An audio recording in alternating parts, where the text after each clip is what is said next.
দুজন বিচারপতি আজকের কোর্টে এসেই সঙ্গে সঙ্গে বললেন যে এই মামলা আমি শুনব 15 জানুয়ারি ঠিক 2টোর সময়।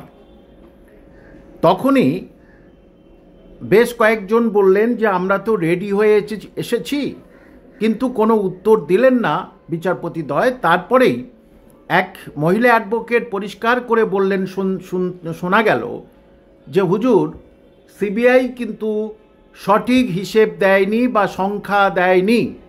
তখনই কাউন্টারভাবে আরেকজন অ্যাডভোকেট সিবিআইয়ের তরফ থেকে এবং আরেকজন অ্যাডভোকেট যারা যোগ্যতার সঙ্গে চাকরি পেয়েছে তাদের অ্যাডভোকেট সঙ্গে সঙ্গে বললেন, না হুজুর, সিবিআই কিন্তু সঠিক নাম্বার দিয়েছে এবং সঠিক তথ্য দিয়েছে।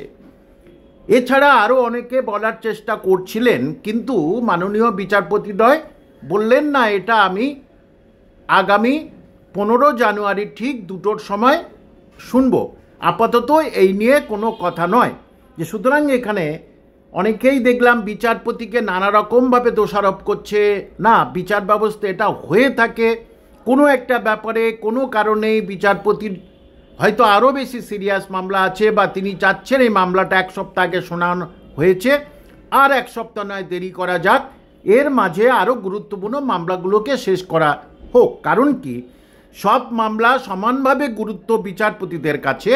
পশ্চিমবঙ্গবাসীর কাছে হয়তো এই মামলাটা সত্যি খুব অত্যধিক গুরুত্বপূর্ণ, তাহলেও এই মামলার কিন্তু ফয়সালা ইনি করে দিয়ে যাবেন, কারণ অন্যান্য বিচারপতির থেকে এই বিচারপতির কিন্তু অনেক বেশি সম্মানীয় বলে আইনজ্ঞ মহল থেকে শোনা যাচ্ছে।